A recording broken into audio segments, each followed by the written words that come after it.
Elena did not answer the message.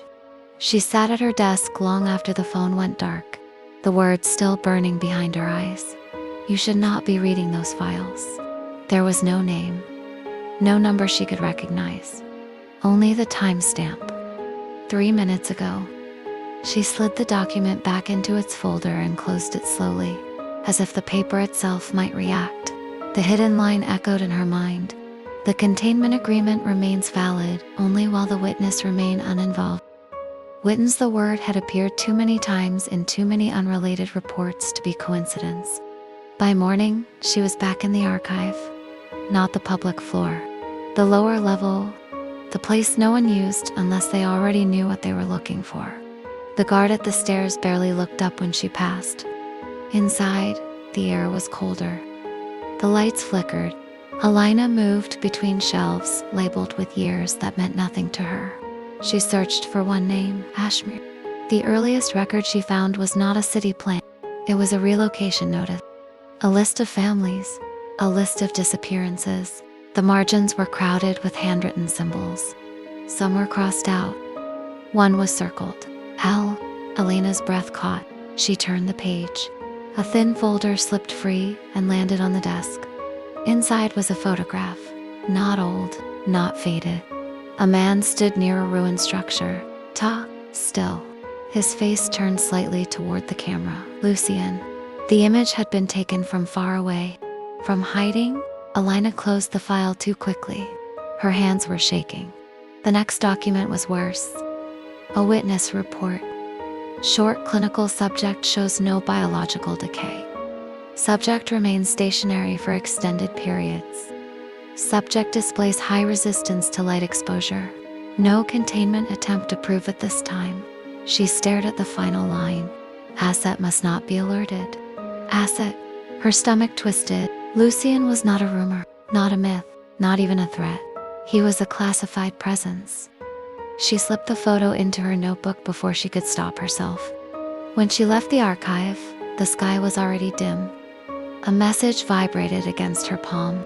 Another unknown number. You don't understand what you're protecting. She did not reply. She walked. The street felt narrower than usual. Sound traveled too clearly. Footsteps echoed once behind her, then stopped. Elena turned. No one. But the feeling remained. The cathedral doors were already open. Lucien was waiting inside. He stood exactly where the lantern light never fully reached. You came early, he said quietly. I didn't sleep, she replied. Neither had he.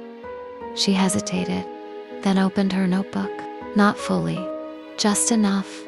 He saw the edge of the photograph. Lucien froze. Not like fear, like recognition. Where did you get that? In the archive. The word alone changed the air between them. He stepped closer before he realized he had moved. How many pages? Enough. His jaw tightened. They're watching you now. She lifted her eyes. They were already watching you. The silence stretched. Lucien turned away. The agreement still stands, he said. Elena frowned. What agreement? His voice lowered. The one that keeps them from touching this place. Her pulse thudded in her ears.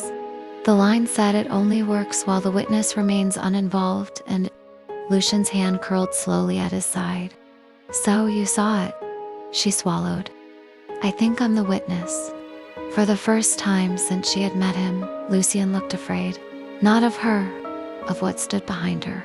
Outside, the wind pushed through the broken arch. A soft scrape echoed against stone. Someone testing the gate. Lucien moved instantly, placing himself between Elena and the entrance. You cannot come here anymore, he said. Her voice barely held steady. If I stop, does it protect you? He didn't answer. That was enough. Another sound, closer. A shadow passed beneath the cracked glass. Lucien did not look away from the doorway. Elena, he said quietly. When they finally move, they won't come for me first. Her breath caught. Then who? His voice dropped to a whisper. You. If you like this story, subscribe for more.